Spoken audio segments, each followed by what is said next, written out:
कहिए। सोनाली बेचारे आपकी बेटी है।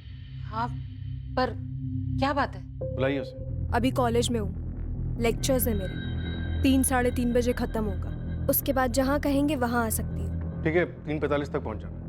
तुम्हारे कॉलेज के पास ही है कस्तूरी मार्ग पुलिस स्टेशन। 15 मिनट काफ़ी है। 4 भी बज सकते हैं, फिक्स टाइम नहीं बता सकती। जैसे ही कॉलेज खत्म होगा वैसे ही आ जाऊंगी। आपकी बेटी हमेशा ही गुस्से में रहती है। उसके पापा की डेथ का बहुत गहरा असर हुआ है, वो ये सब भूल नहीं पा रही है। इसीलिए उसने गोविंद देसाई से बदला लिया, उसे मरवा के। जो शक अपने साथ लेकर आए हैं यहाँ पर, क्या वो मेरे बोलने से मिट जाएगा?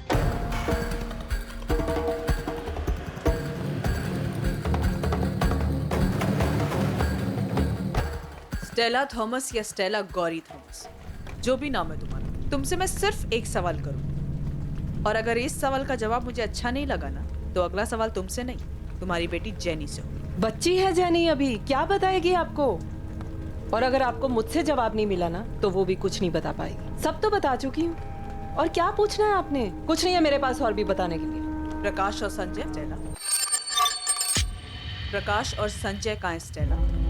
मेरा सवाल ये है,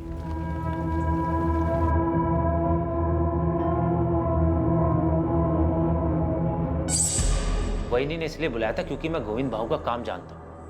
उन्हें हेल्प चाहिए थी काम संभालने के लिए। और पायल को तुम दोनों के रिलेशनशिप के लिए भी मान गई वो? कोई रिलेशनशिप नहीं है, हम सिर्फ दोस्त हैं। गोविंद ने तुझे काम से इसीलिए निकाला था ना क्योंकि उसे पता चल गया था तेरे और पायल के बारे में। सर, ये आपकी मनगढ़ंत कहानियां हैं, असलियत में ऐसा कुछ भी नहीं था। सुजाता जी, क्या आपकी बेटी और आपके पति के पुराने वर्कर लक्ष्मण के बीच में कुछ था? कैसी बेतुकी बातें कर रहे हैं? सीधे मुद्दे पे आइए ना, क्या पूछना चाहते हैं आप? आपके पति के मर्डर के बारे में बात करनी। तो सीधे उसी पे आइए ना। मेरी बेटी का क्या ताल्लुक है? जब तक हमें अक्यूज मिल नहीं जाता, कोई भी हमारे शक के दायरे से बाहर नहीं। कुछ नहीं है मेरी बेटी और उस लक्ष्मण के बीच में। अब आप सोचेंगे मेरे और लक्ष्मण के बीच कुछ है। देखिए इंस्पेक्टर, आपको जो भी पूछना है ना, सीधे सीधे पूछिए।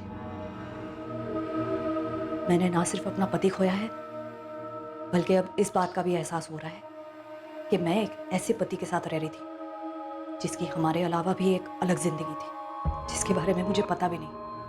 अब पता है तो सिर्फ इतना कि मुझे मेरी बेटी और काम दोनों को संभालना है। चलिए सीधा मुद्दे पे आते हैं। क्या आपकी बेटी ने लक्ष्मण की मदद से आपके पति की हत्या करवाई? मैंने आपसे कहा ना कि नहीं जानती मैं, और मैं ये भी नहीं जानती कि आप लोगों को ऐसा क्यों लगता है। अगर आपको लगता है तो आप पता कराइए ना। मैं अपनी बेटी से ऐसे सवाल नहीं पूछने वाली। क्यों?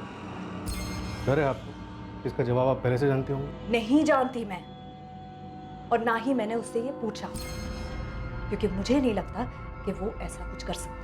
किसी भी सस्पेक्ट से सच उगलवाना मुश्किलों भरा होने वाला था। संघर्ष इस बात का था कि कौन सी कड़ी टूटेगी। क्या इन्वेस्टिगेशन टीम इन बातों को आपस में जोड़ पाने में कामयाब होगी? प्रकाश और संजय के साथ क्या हुआ मैं नहीं जानती, लेकिन हाँ मैडम, उन दोनों की छेड़छाड़ से बहुत परेशान थी। धमकी दी थी दोनों ने, मेरी बेटी पे एसिड फेंक देंगे। माँ हूं मैं उसकी, ऐसे तो नहीं बैठ सकती थी ना। उन दोनों को समझाने के लिए मैंने हेल्प ली थी किसी की। ऐसी कौन सी हेल्प की किसी ने कि उसके बाद से उन दोनों लफंगों को कुछ पता ही नहीं चल रहा है, सीधा गायब ही हो गए? कौन था वो भला मानस? मेरे पति का दोस्त। कोई नाम? योगेश, योगेश सिंह नाम है उसका। कौन है योगेश सिंह, और क्या किया इसने इन दोनों लड़कों के साथ? मुझे नहीं पता उसने उन दोनों के साथ क्या किया, मैं बता रही हूँ, मैंने सिर्फ हेल्प मांगी थी उससे। कौन है योगेश सिंह? मैडम, मैं आपको योगेश का नंबर दे देती हूँ, आप खुद बात कर लीजिए उससे। मुझे बस उसने इतना बोला था कि उसने दोनों को समझा दिया है और वो कभी भी मेरी बेटी को परेशान नहीं करेंगे, बस इतना था। ऐसे कौन से तरीके से बात की योगेश ने उन दोनों बदमाशों से कि उसकी बात ही मान गए? इधर हमको देख लो, जब तक 4 डंडे नहीं पड़ते कोई क्रिमिनल बात ही नहीं सुनता। अब मैं आपको नंबर तो दे रही हूँ ना, आप खुद बात कर लीजिए। बात तो मैं कर ही लूंगी, पर तुम मेरी एक बात सुनो। कहीं से भी अगर मुझे पता चला कि तुम इन मर्डर्स में शामिल हो, तुमने उस प्रकाश और संजय को मरवाया, तुम अपना नाम तक भूल जाओगी कि तुम्हारा नाम गौरी है या स्टेला।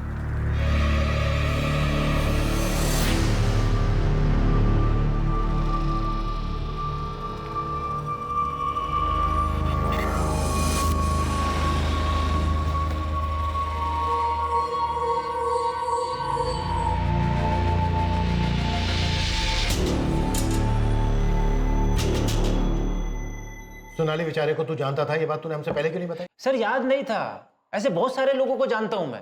सर 6 महीने में गोविंद भाऊ के घर एक ही बार गया हूँ, गोविंद भाऊ की मौत के बाद सर। मर्डर बोल लक्ष्मण, मर्डर। हाँ सर, मर्डर के बाद गया भी था सर वहां पे तो उस फैमिली से मिलने के लिए, क्योंकि बस फैमिली को जानता हूँ सर। सर मैंने आपको बोला ना किसी लेनदार का काम है सर, आप किसी लेनदार का कॉलर पकड़िए ना सर। आपने भी वो सुपारी वाला पकड़ा ना सर, रतन देशमानी सर। ऐसे अगर आप किसी लेनदार को पकड़ेंगे ना तो आपको मर्डर भी मिल जाएगा सर। 3 साल पहले मैं उनके यहाँ काम करने गया था, तभी मेरी पायल से दोस्ती हो गई थी। उसके बाद मैंने वहां से काम छोड़ दिया, उसके बाद भी मेरी पायल से बात होती, वही से बात होती थी सर। हमारा फैमिली रिलेशन था सर। फिर उसके बाद उसकी फैमिली में ये हादसा हो गया सर। पायल दुखी थी, उसे रोने के लिए कंधा चाहिए था सर। तो तूने अपना कंधा आगे कर दिया। तोड़ देंगे तेरे दोनों कंधे हम, कभी बोझ उठाने के लायक नहीं रहेगा लक्ष्मण। सीधे सीधे बोल, स्टेला गौरी थॉमस कैसे आई पिक्चर में? सोनाली बेचारे के साथ मिलकर पायल को भरोसे में लेकर क्या प्लान बनाया तूने? और वो 2 लोग कौन थे जिन्होंने 19 वार किए गोविंद पर? सर कोई नहीं मिल रहा ना सर, मुझे ही फंसा दो सर। सर लिख दो एफआईआर मेरे नाम पे, डाल दो मुझे सर जेल में। सर मैं खुद ही चला जाता हूँ सर जेल में। ये होशियारी ना बाहर जाके दिखाना, जहां पर नहीं चलने वाली है, समझा? सर मैं तो बलि का बकरा बन के रह गया हूँ। इधर आप लोग मुझे काटना चाहते हैं, उधर सर पायल भी मुझ पे डाउट करने लगी है। सर कैसे सबको विश्वास दिलाऊंगा? सच सच बता लक्ष्मण, पापा को तूने मरवाया है? पुलिस वाले शक करते हैं, समझ में आता है, पर तुम भी? माँ की हालत अब देखी नहीं जाती लक्ष्मण, वो बिल्कुल टूट गई हैं। लोग पापा के बारे में पता नहीं क्या क्या बातें कर रहे हैं, बहुत तकलीफ होती है उन्हें, और हम सोच भी नहीं सकते कि उन्होंने क्या क्या झेला है। लोग जो बातें कर रहे हैं ना, सब सच है। और एक सच ये भी है, मैंने सोनाली के फादर को धमकी दी थी। देख लक्ष्मण, थोड़ी हेल्प कर दे, मैं बहुत परेशानी में हूँ। देख थोड़ा समझ के एडजस्ट कर देना। हाँ? मैंने कभी सोचा भी नहीं था कि जिस घर के लिए मैं पैसे लगा रहा हूँ उसका बिल्डर वो पैसे लेके भाग जाएगा। अब आपने गलत जगह दांव खेला है, मेरी प्रॉब्लम नहीं है। अगर इस बार पैसे नहीं आए ना तो आपका नंबर जाएगा सीधा वसूली एजेंट के पास। आपको पता है ना कैसे वसूल करते हैं? सीधा आपके घर आएंगे, और आपको पता है उनके तौर तरीके कैसे होते हैं। लक्ष्मण ऐसा मत कर, मेरी बात सुन। देख मैं फैमिली वाला आदमी हूँ, एक बेटी है मेरी घर में। ये सब मुझको मत बताओ भाव, इसमें मेरा कोई इंटरेस्ट नहीं है। मेरा काम है कलेक्शन करना। अगर मेरे रजिस्टर में आपकी एंट्री नहीं हुई ना तो आपकी रिपोर्ट जाएगी सीधा गोविंद भाऊ के पास, और वो क्या करेंगे ये मैं नहीं जानता। विनोद भाव ने सुसाइड किया ये सुनकर हिल गया था मैं। 2-4 दिन तक तो मुझे नींद ही नहीं आई, उसका चेहरा मेरे सामने रहता था। अकेले में तो ये सोचने लगा था कि भाई उनकी मौत का जिम्मेदार हूं। आप बताइए गोविंद भाऊ को कैसे मार सकता? कमाल का इमोशनल खिलाड़ी है तू। प्लान में शामिल करने के लिए सोनाली को भी ऐसे ही तैयार किया था क्या? बता, मुझसे क्या पूछेंगे? शांत रहे, मैं अभी ऑफिस जा रहा हूँ, उसके बाद आके तुझसे मिलता हूँ, सब बता दूँ।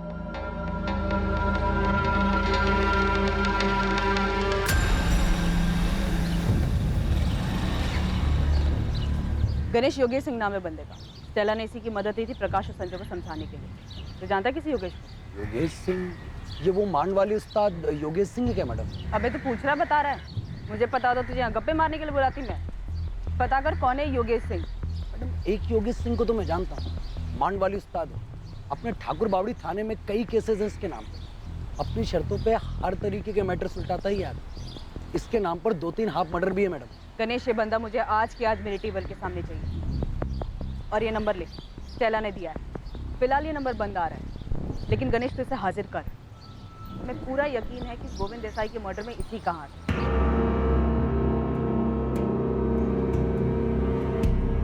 और कितना वेट करना होगा सर?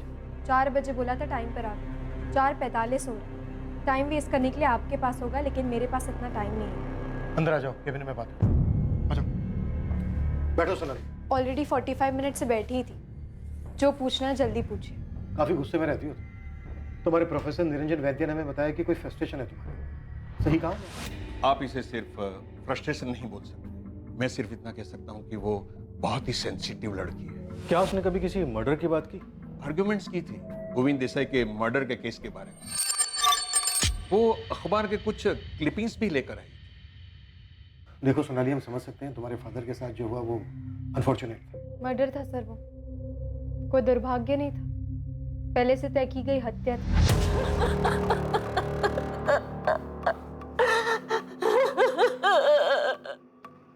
सुसाइड मत बताइए सर, मेरे पापा ने सुसाइड नहीं किया है। इनकी बॉडी से हमें पॉइजन के ट्रेसेस मिले हैं। इसके अलावा और कोई बात सामने नहीं आई।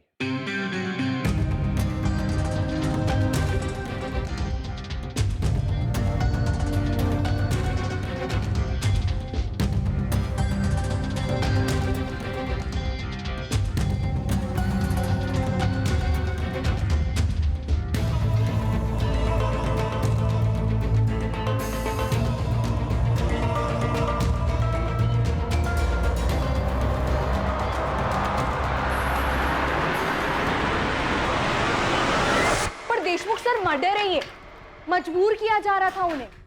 गोविंद देसाई ने सुसाइड करने के अलावा और कोई रास्ता नहीं छोड़ा था उनके सामने। जो हमें पता चला है उसके हिसाब से तुम्हारे पापा ने लोन लिया था जिसे वो वापस नहीं कर पा रहे थे और उन्होंने ये कदम उठाया। और आपको ये नहीं पता चला कि उनको पैसों के लिए सताया जा रहा था, परेशान किया जा रहा था? सर सुसाइड करने के लिए मजबूर किया जा रहा था उन्हें। ये बात सिर्फ तुम कह रही हो सोनाली, इसका कोई प्रूफ नहीं है, न तुम्हारे पास न मेरे पास। पर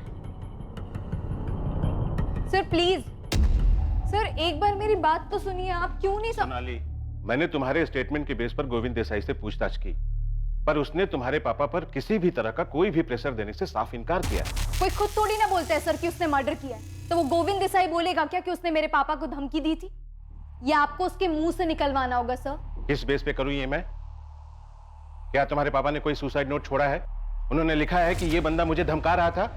देखो सोनाली, मैं तुमसे रूड नहीं होना चाहता, सच ये है कि तुम्हारे पापा के केस की फाइल बंद हो चुकी। तो तुमने अपने पिता की हत्या का बदला लेने के लिए किया? कर्मा सर, उसके कर्मों ने किया है, वो कोई हिसाब बकाया नहीं छोड़ते। अच्छा, कर्मा, और यही कर्मा अगर तुम्हें आईना दिखाए तो? आप बताइए सर, लोन की जरूरत किसे होती है? जिसके पास पैसे नहीं है उसे। अब जिसके पास पैसे ही नहीं है तो कोई बैंक उसे लोन भी नहीं देती। क्यों नहीं देती? डर होता है कि वो पैसे वापस कर भी पाएगा या नहीं। फिर ऐसे आदमी गोविंद देसाई जैसे ब्याजखोरों के पास जाते हैं जो उसका खून चूस लेते हैं। बैंक इन जरूरतमंद लोगों को लोन नहीं देती है, बल्कि वो तो उन्हें पैसे बांटती है जिनके अकाउंट में पहले से ही लाखों करोड़ों पड़े हुए हैं। आम आदमी का प्रपोजल फेंक दिया जाता है, पर अमीरों के प्रपोजल पर जी खोल कर लुटाया जाता है। कभी प्लेन खरीदने के लिए पैसे दिए जाते हैं तो कभी बिजनेस के लिए, इंफ्रास्ट्रक्चर लीज पर लेने के लिए। पर असल में क्या होता है, उनका सारा बिजनेस ठप हो जाता है और सारे पैसे छूमंतर। जब तक ये बात किसी को पता चलती है तब तक वो अमीर लोग अपने रईसी के दम पर किसी और कंट्री का सिटीजनशिप ले चुके होते हैं। कानून और सरकार दोनों की पहुंच से दूर हो जाते हैं। कभी पकड़े भी गए तो सारी सुविधाएं दी जाती हैं उनको जेल में, लेकिन आम आदमी को मिलती है सिर्फ धमकी, डर और जिल्लत। मेरे पापा को भी मिली, इतना सताया गया कि उनको जान देना आसान लगा। क्या ये हत्या नहीं थी? सोनाली, मैं तुम्हारा प्रोफेसर नहीं और ना ही कोई अर्थशास्त्री जो तुमसे बहस करूं इस बारे में। गोविंद देसाई की मर्डर के लिए पूछताछ हो रही है और हमें पूरा यकीन है तुम्ही ने करवाया। तो फिर इस पूछताछ के लिए आपने तैयारी भी की होगी, फोन रिकॉर्ड्स निकलवाए? तो यहाँ तक तैयारी की थी तुमने कि फोन में कुछ नहीं मिलेगा? ये आपका काम है, आप पता करिए, मैं थोड़ी ना कुछ बताऊंगी। क्या करेंगे? धमकी देंगे, थर्ड डिग्री यूज करेंगे? सोनाली, कौन था तुम्हारे साथ? स्टेला गौरी थॉमस या फिर तुम्हारे पापा को धमकी देने वाला गोविंद का एक्स एम्प्लॉई लक्ष्मण दियोदर? किसका इस्तेमाल किया तुमने?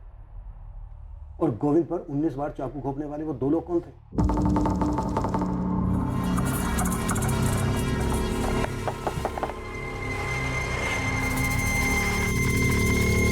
कौन तुम लोग?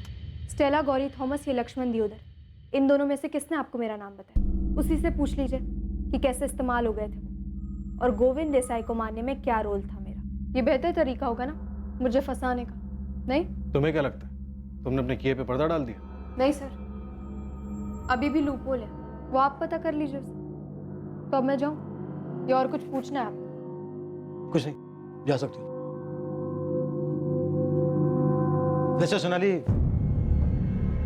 मुझे पूरा यकीन है तुम्हारे पापा को लोन लेने से पहले सही गलत का अंदाजा तो होगा। जिस तरह से उन्होंने पैसे लिए थे उसी तरह से उनको पैसे वापस कर देने चाहिए। सही आदमी यही करता है। गोविंद देसाई चाहे कैसा भी आदमी, लेकिन तुम्हारे पापा ने पुलिस से मदद लिए बगैर ही इतना बड़ा कदम उठा लिया। क्यों? क्या करते वो? धमकाया जा रहा था उन्हें। तो उन्हें पुलिस के पास जाना चाहिए था, मदद मांगनी चाहिए थी पुलिस से, और उन्होंने इतना बड़ा कदम उठा लिया खुद ही, बिना पुलिस से मदद मांगे। उनका सांस लेना तक मुश्किल हो गया था। जो उनके साथ हो रहा था सिर्फ मैं देख सकती थी, मेरी माँ देख सकती थी। तुम देख सकती थी, तुम्हारी माँ देख सकती थी, तो फिर तुम दोनों ने उन्हें बचाने की कोशिश क्यों नहीं की? क्यों नहीं गई पुलिस के पास, क्यों नहीं मांगी पुलिस से मदद?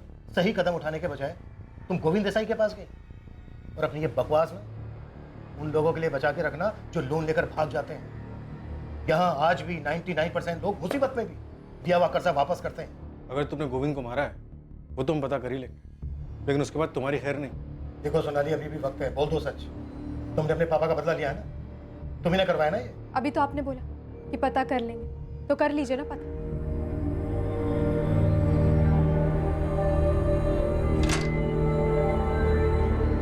सोनाली, सोनाली, सोनाली, क्या हुआ बेटा? सोनाली, दरवाजा खोलो। सोनाली बेचारे ने पुलिस को जो चैलेंज दिया था उसके फोन रिकॉर्ड्स उससे बिल्कुल उलट थे और उससे कुछ हैरत अंगेज चीजें बाहर आने वाली थी। गोविंद की वाइफ सुजाता और उसके पुराने वर्कर लक्ष्मण के उसका बिजनेस संभालते ही कुछ संदिग्ध चीजें होने लगी थी।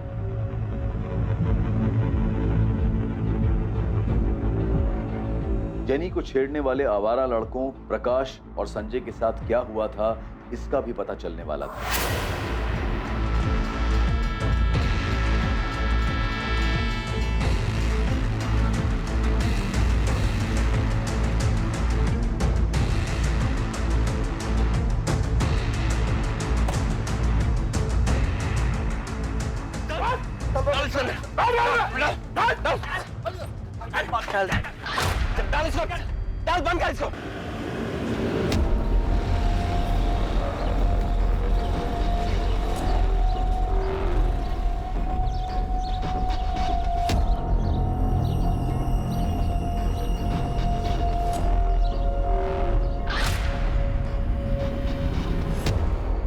नमस्कार मैडम।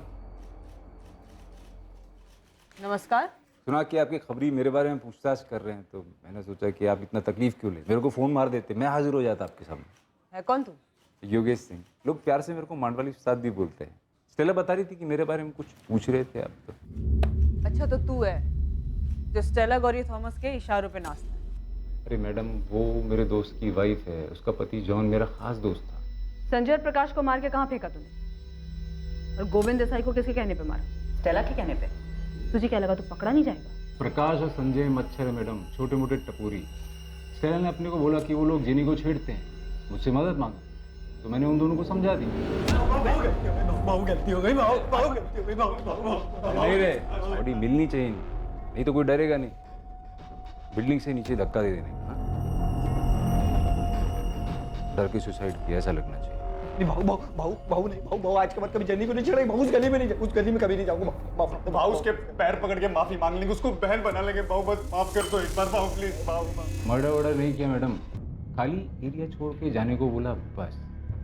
वो क्या बोलते हैं आप लोग, तड़ी पार, वही की। अबे गुंडे, टांगे तोड़ के ना हाथ में दे दूंगी अगर पता चला कि कुछ हुआ है संजय प्रकाश को। अभी बता कहाँ है वो दोनों? कुछ नहीं किया है मैंने मैडम, वो लफंडर लोग हैं, पी खा के पड़े होंगे किधर भी, अभी मैं उनके पीछे पीछे थोड़ी घूमता। योगेश, तुझसे ये पूछा है कहाँ मार के फेंका है तूने उन दोनों को? अरे मैडम कहीं नहीं, मैंने कहीं नहीं मारा उनको, आप फालतू में परेशान हो रहे हो। मैं तो मांडवाली करवाता हूँ, मर्डर वर्डर मैं नहीं करता है। ठीक है, अगर संजय और प्रकाश जिंदा हैं तो मेरी टेबल के सामने चाहिए, और वो दोनों बंदे भी चाहिए जिसको तूने भेजा था गोविंद देसाई को मारने के लिए। मैडम ये गोविंद देसाई कौन है? वो स्टेला बोल रही थी कि आप लोग उससे पूछताछ कर रहे थे उसके बारे में। उस बेचारी को क्या मालूम, उसने किसी से लोन लिया, अभी वो वापस लेने से पहले ही चला गया। तो मतलब स्टेला ने सुपारी लोन के पैसे से दी? अरे मैडम उसको क्या जरूरत है ये सब करने की? वो बेचारी अकेली औरत कामकाज करके अपनी बेटी जेनी को पढ़ा रही है। अब ताई को उसको ये बेकार के मर्डर वर्डर के लफड़े में घसीट रहे हो। आपको प्रकाश और संजय को देखने हैं तो मैं एक काम करता हूँ, मैं अपने लोगों को बोलता हूँ कि उन दोनों को पता लगा।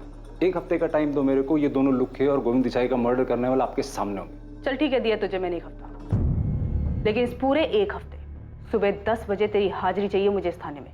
आऊंगा ना मैडम, आऊंगा, पर वो स्टेला को ना परेशान नहीं करने का। क्या है, उसकी लाइफ में पहले ही बहुत तकलीफ है।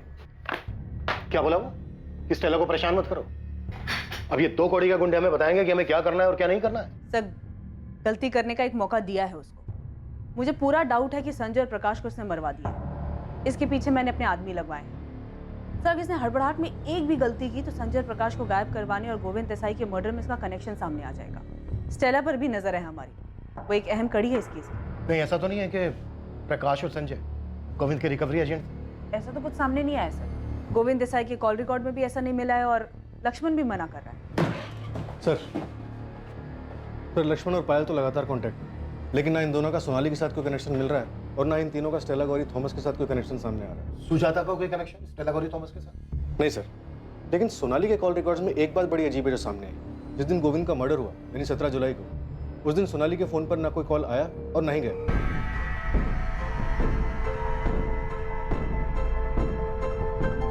माँ मैं जा रही हूँ।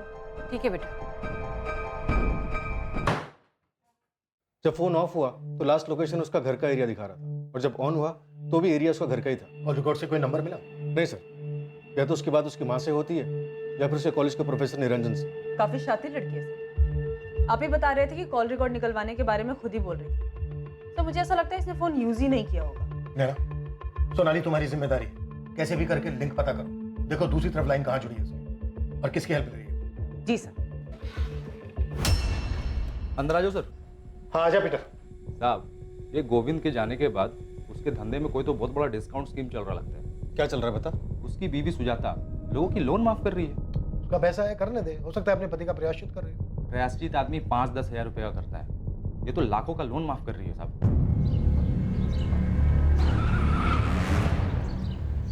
आज सोनाली गाड़ी में बैठ तुझसे बात करनी। क्यों? पुलिस वालों ने पिकअप ड्रॉप सर्विस शुरू की है क्या? क्या सर्विस शुरू की है ये मैं बाद में बता दूँ, फिलहाल गाड़ी में बैठ। सीधा पुलिस स्टेशन आऊंगी, अभी मेरा कॉलेज का टाइम है। बात करने के बाद मैं खुद तुझे कॉलेज छोड़ूँ। बैठ अंदर।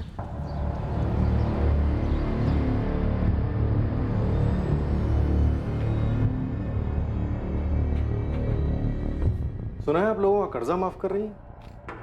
जी, मेरे पति का पैसा है, अब उसके लिए पुलिस की परमिशन तो नहीं चाहिए ना? नहीं, परमिशन की जरूरत तो नहीं है, लेकिन इस बात का ख्याल अभी आया कि पहले से डिसाइडेड था कि आपके पति के मर्डर के बाद? मेरी बेटी के बारे में आप पहले भी पूछ चुके हैं और मैं आपको बता चुकी हूँ। अब आपका इशारा मेरी तरफ है तो मैं आपको बता दूं कि मेरे पति का मर्डर मैंने नहीं करवाया। चलिए फिलहाल के लिए मान लेते हैं, हमारे हाथ में भी ऐसा कुछ है नहीं। अजीब है ना, हमारे हाथ कोई लिंक नहीं लग रहा और इधर मुकेश पवार का पूरा 12 लाख माफ हो गया।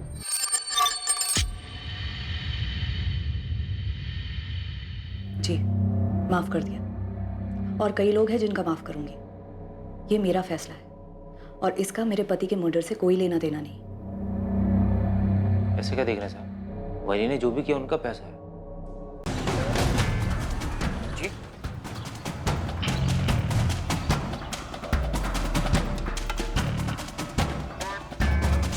17 की डेट तो याद नहीं है मुझे, लेकिन कभी कभी पूरा दिन अपना फ़ोन ऑफ करके रखती हूँ। ये डेट तो याद होनी चाहिए तुम्हें, 17 तारीख को गोविंद देसाई का मर्डर हुआ था। ये डेट याद है मुझे और हमेशा याद रहेगी, बस फ़ोन ऑफ किया था या नहीं ये याद नहीं है मुझे। अगर डेट याद है तो फिर जगह भी याद होनी चाहिए कि कहाँ गई थी तुम।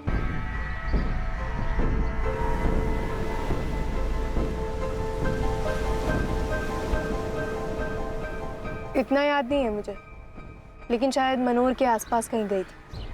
खुद के लिए वक्त निकाल कर हमेशा जाती हूँ। सोनाली, तुमने गोविंद देसाई को मारने के लिए किसी को हायर किया था? मैम मैंने नहीं किया है।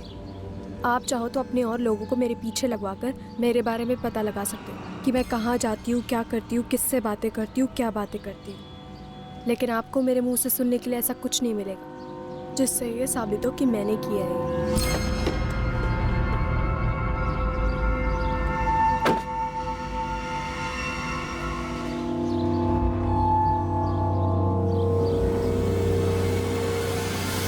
मैं अपने पापा के डेथ से बहुत परेशान थी। मैंने उनकी मौत के लिए गोविंद देसाई को दोषी माना। मैं उसकी ज़िंदगी बर्बाद करना चाहती थी कि मैं उसकी ज़िंदगी नर्क बनते हुए देखूं। लेकिन अब जब उसकी मौत हो चुकी है तो मुझे ऐसा लगता है कि ये कर्म चक्र है। जो उसने मेरे पापा के साथ किया उससे भी वैसा ही मिला। लेकिन सच ये है कि मैं अभी भी खुश नहीं हूँ, ना मुझे अंदर से शांति मिली है, क्योंकि जो हुआ उससे मेरे पापा तो वापस नहीं आ जाने वाले। मैं बस आपको इतना ही बोल सकती हूँ कि मैंने उसे नहीं मारा है और ना ही मैंने किसी को सुपारी दी है उसे मारने के लिए।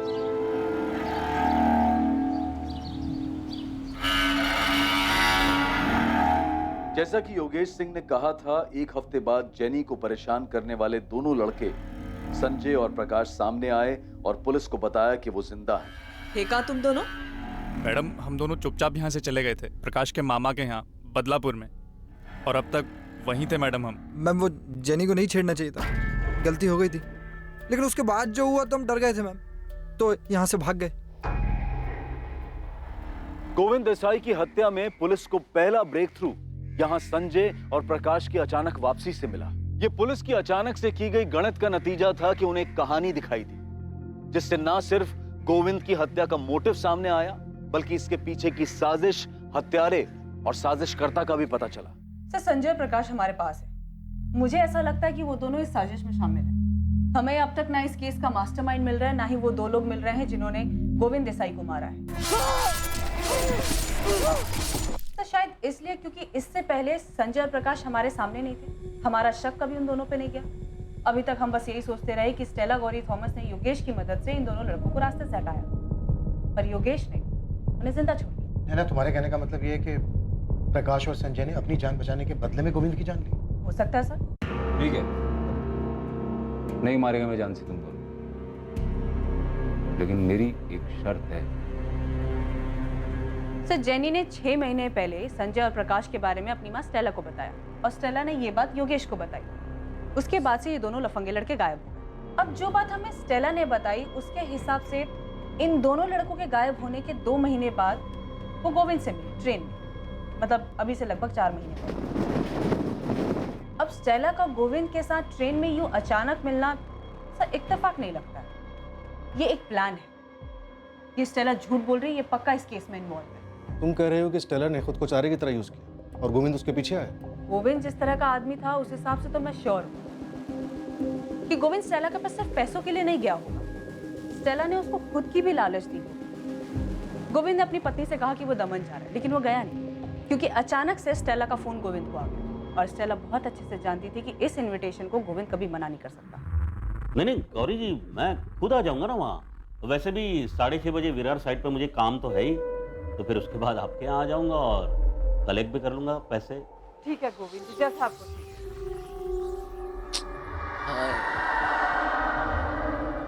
है। ऐसे छोटे मोटे अमाउंट लौटाने की क्या जरूरत है गौरी जी? अब नहीं भी देंगे तो चलेगा, बस बस बस। उसके बाद 2 लोग गोविंद पे अटैक करते हैं, वो संजय और प्रकाश हो सकते हैं।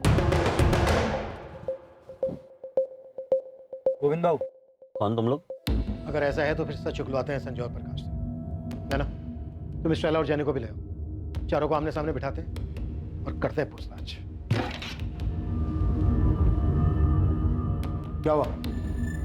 खाली हाथ क्यों है? वो चाकू लाना भूल गए क्या, जिससे गोविंद का मर्डर किया था? याद नहीं आ रहा, मैं याद दिलाता हूँ। 19 बार के थे जिस पर तुमने कस्तूरी फाटा बात, यही है ना वो आदमी?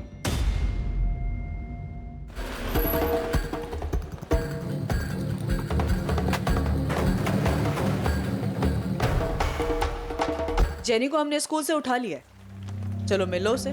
कहाँ ले गए आप लोग उसे? Police station. डरो मत, तुम दोनों से हमें साथ में बात करनी। साहब, हम लोग तो छोटे मोटे काम करते हैं साहब, ये मर्डर केस में हमें मत डालो साहब। सर हम सच बोल रहे हैं सर, हम दोनों बदलापुर चले गए थे सर। जेनी को छेड़ने के बाद योगेश सिंह ने इसी शर्त पर छोड़ा था ना, गोविंद की मर्डर करने की। नहीं सर, उसकी तो शर्त ये थी कि इसके बाद हम इस एरिया में ना दिखे सर। ठीक है, नहीं मारेगा मैं जान से तुम दोनों, लेकिन मेरी एक शर्त है, न पालघर में कभी तुम दोनों दिखोगे, न पालघर के आसपास। धानु, वसई, विरार, पूरा वेस्टर्न लाइन में कहीं नजर नहीं आने चाहिए, समझे? साहब, हम लोग को लगा कि हम कभी वापस नहीं आ पाएंगे, फिर योगेश भाऊ के आदमी लोगों ने कहा कि कस्तूरी मार्ग पुलिस स्टेशन पर हाजिरी देनी है, इसलिए हम यहाँ पर आए साहब। सर, हम किसी गोविंद देसाई को भी नहीं जानते। खेल खत्म तुम्हारा स्टेला गौरी थॉमस। गोविंद देसाई के कत्ल के जुर्म में अरेस्ट कर रहे हैं हम तुम्हें। तुमने पहले गोविंद को लालच देकर बुलाया हो और उसके बाद जान से मार दिया उसको। हमें जानते हैं कि तुम गोविंद से कभी ट्रेन में मिली ही नहीं थी। जेनी ने भी हमसे सच छुपाया, लेकिन तुम फिक्र मत करो, वो माइनर है, उसके साथ माइनर जैसे ही बर्ताव किया जाएगा। सर, मैं सच कह रही हूँ, मैंने किसी का मर्डर नहीं किया। संजय और प्रकाश ने सब कुछ बता दिया है। जिस्मानी लालच देकर बुलाया तुमने गोविंद को वहां पर। मर्डर भले ही तुमने ना किया हो, और शामिल तुम भी हो। सर वो दोनों झूठ बोल रहे हैं, वो लोग दुश्मनी निकाल रहे हैं मेरी मम्मी के साथ। क्यों झूठ बोलेंगे जेनी? तुम्हारी मम्मी ने इन दोनों गुंडों को हटाने के लिए एक दूसरे गुंडे योगेश की मदद ली इसलिए। सोचो, जब लोगों को ये पता चलेगा कि जेनी की माँ ने मर्डर किया है तो कैसा बिहेव करेंगे वो जेनी के साथ। सीधे सीधे बता दो, ये सारी प्लानिंग कैसे बनाई थी? हेलो, गोविंद भाऊ बोल रहे हैं? हाँ बोल रहा हूँ। कौन? मेरा नाम गौरी है। आपकी छोटी सी मदद चाहिए थी। बेटी को पढ़ाने के लिए लोन चाहिए, मिल सकेगा? हाँ मिल जाएगा, लेकिन उसके लिए आपको सामने आकर मिलना पड़ेगा, फोन पर नहीं हो सकता। तो गौरी तुम्हारा नाम कभी था ही नहीं, ये तुमने गोविंद देसाई के लिए रखा था। इसीलिए रखा था, लेकिन मुझे नहीं पता था ये सब होने वाला है। तो फिर ये लोन वोन ये सब नाटक था? क्यों किया तुमने ऐसा? क्या तुम्हारा हिसाब भी कोई बाकी था? सर मेरा उसके साथ कोई हिसाब बाकी नहीं था। मैं तो गोविंद को जानती तक नहीं थी। प्रकाश और संजय का डर अब खत्म स्टेला। अब इधर कभी दिखाई नहीं देंगे वो लोग। Thank you so much Yogesh. Jenny बहुत डरी हुई थी, इसीलिए तुम्हें परेशान किया। और हाँ, इसके बदले कभी भी तुम्हारी कोई भी मदद कर पाऊँ ना, मैं हमेशा तैयार हूँ। ये क्या बोल रही स्टेला? जॉन होता तो भी ऐसे ही बोलती क्या? दोस्त था वो मेरा, अभी वो नहीं है तो उसकी फैमिली के लिए इतना तो करना बनता है ना। योगेश, तुम्हारा ये एहसान ना जिंदगी भर उधार रहेगा मुझ पे, सच बोल रही हूँ। तो गोविंद को फंसाकर तुमने योगेश का एहसान चुकाया। मुझे नहीं पता था योगेश के मन में क्या है। एक हेल्प चाहिए स्टेला। बोलना योगेश, क्या बात है? गोविंद देसाई ये इंटरेस्ट पे पैसा बनाता है। अच्छा, बस इसको एक कॉल कर और बोल कि तेरे को लोन चाहिए। लोन? हाँ, और अपना नाम गौरी बताने का, स्टेला नहीं। गौरी? तू फिक्र मत कर, अपने को उसके साथ कोई पुराना हिसाब किताब चुकता करना है। जैसा मुझे योगेश ने बोला था मैंने बिल्कुल वैसा ही किया। मैंने 10,000 रुपए अरेंज कर लिए हैं गोविंद जी, आप लेने आ सकते हैं या फिर? नहीं, मैं खुद आ जाऊंगा गौरी जी, क्योंकि वैसे भी मुझे विरार साइड पे 6:30 बजे शाम को काम है ही, फिर उसके बाद आपके यहाँ आ जाऊंगा। नहीं गोविंद जी, घर मत आइएगा, मेरी बेटी भी होगी। अब कस्तूरी फाटा पे मिल सकते हैं? मुझे वहाँ पे कुछ काम है तो आपके पैसे भी दे दूंगी और किसी होटल में डिनर भी कर लेंगे। हाँ बिल्कुल गौरी जी, तो मिलते हैं। प्रकाश और संजय वाला एहसान बराबर। ये दोनों गए थे साहब, जग्गा और मोंटी, गोविंद को मारने। शाबाश। कदम। अरे दोनों को, तीसरे को छोड़ दे। चल बोल, क्या लफड़ा था तेरा गोविंद देसाई के साथ? पैसे लिए थे तूने उससे? पैसे लिए थे साहब, लेकिन उसके नहीं, उसकी सुपारी के पैसे लिए। और वो पान की दुकान कौन सी है जिसने तुझे सुपारी पकड़ाई? मुकेश पवार नाम है उसका। वरुण, ये वही है ना जिसका कर्जा माफ हुआ था? हाँ सर, वही है। मांडवारी करवाना है तो बोल, फुल मर्डर का 4 लाख लगेगा। मिल जाएगा 4 लाख। ये आदमी 2 लाख एडवांस लगेगा, पूरा प्लानिंग करना पड़ेगा, सर्किट बैठाना पड़ेगा। कल मिल जाएगा तो डील पक्का समझो। कल पैसा ला, फिर डील पक्का समझ। स्टेला को यूज क्यों किया? ये तेरा प्लान था? हाँ साहब, मेरे को लग गया था कि गोविंद को चारा डालना ही पड़ेगा, इसलिए मैंने फुल प्रूफ प्लान बनाया। एक विधवा को चारा बनाया तूने, बच गई ना तेरे फुल प्रूफ प्लान की।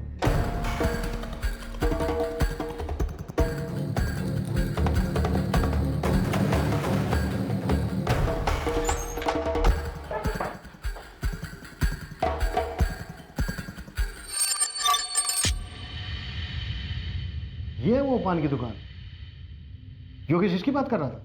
गलत आदमी को तो नहीं उठा लिया तुम लोग? सर 12 लाख का लोन लिया था इसने। अबे बोल। मैं अरे क्या मैं लगा रखा है तूने? ओके डर मत, मैं तुझे मारने वाला नहीं हूँ, नहीं मारूंगा तुझे। तू ये बता कि तुझमें चाबी किसने भरी थी?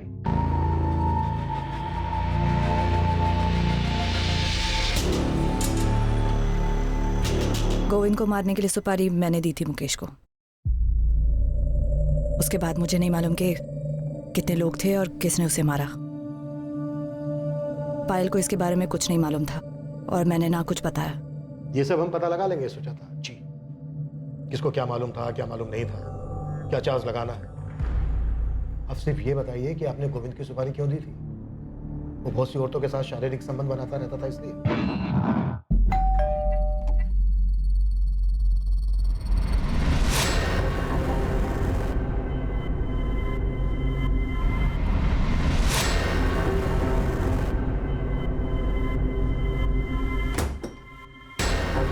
वो पता नहीं कितनी औरतों पर मुंह मारता था, सब देख सकती थी मैं। जो करना था करता, पर हर चीज की एक सीमा होती है। वो लांग दी थी उसने। क्या रे, क्या नहीं दिया मैंने तुझे और पायल को? ब्यूटी पार्लर कर, शॉपिंग कर, जो करना है कर, पर मुझसे सवाल मत कर। अशोक और नरेश सही बोलते हैं, तुम बदल गए हो गोविंद। बदल गया हूँ, बदल गया हूँ मैं, बदल गया हूँ मैं। कैसे बदल गया हूँ?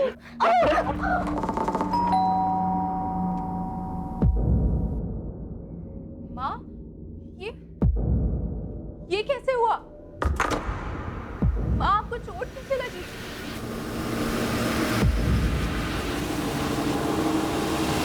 पापा, वहाँ पर हाथ कैसे उठाया आपने? हाथ कैसे उठा सकते हैं आप वहाँ पर? ऐसे? क्या कर रहे हो? मुझसे सवाल करेगी? हाँ? क्या कर रहे हो पापा? तो हट। वो नीच काम करता रहा और मैं आंखें मूंदी रही। वो मुझे मारता रहा और मैं कुछ नहीं बोली, लेकिन जब उसने पायल पर हाथ उठाया तो मेरी सहनशीलता जवाब दे गई। फिर मुझे लगा कि हम दोनों के घुट-घुट के मरने से अच्छा है कि वो अकेला ही मर जाए। मैंने देखा था तुम उसके पैरों में गिर के गिड़गिड़ा रहे थे। मैं क्या करूं सुजाता जी, पैसे लिए थे मैंने, वापस ही नहीं कर पा रहा। कितने हैं? अभी 12 लाख बचा है। तुम्हें देने की जरूरत नहीं है, सारा माफ कर दूंगी। ऊपर से जो भी खर्चा होगा वो भी मिलेगा, अगर तुम किसी का जुगाड़ कर सको जो गोविंद को मुक्ति दिला सके। जान से मारना है उसे। पायल उस वक्त बालिग थी, अपने अच्छे बुरे की समझ थी उसे। पहले मैंने सोचा इसे लेकर कहीं दूर चली जाऊं, लेकिन उसे सबक सिखाना जरूरी था। बिला वजह मार खाई थी मैंने और मेरी बेटी ने। तो ये दमन वाली कहानी इस प्लान का हिस्सा है? जी। और पायल, तुम जानती थी कि तुम्हारे माँ ने ही तुम? नहीं मैम, पर मुझे शक था कि ऐसा कुछ हो सकता है। लक्ष्मण भी शामिल था इस सब में? नहीं, उसे भी कुछ नहीं मालूम। मुजरिम सिर्फ मैं हूं। मुकेश की भी मजबूरी का फायदा मैंने उठाया। फैसले करने की आदत छोड़ दो, कुछ जज नहीं है, मुजरिम। माँ ने जो कुछ भी किया सब मजबूरी में किया। सर, वो मजबूर थी। कानून की नजर में तुम्हारी माँ इस वक्त सिर्फ एक मर्डरर रह पाया।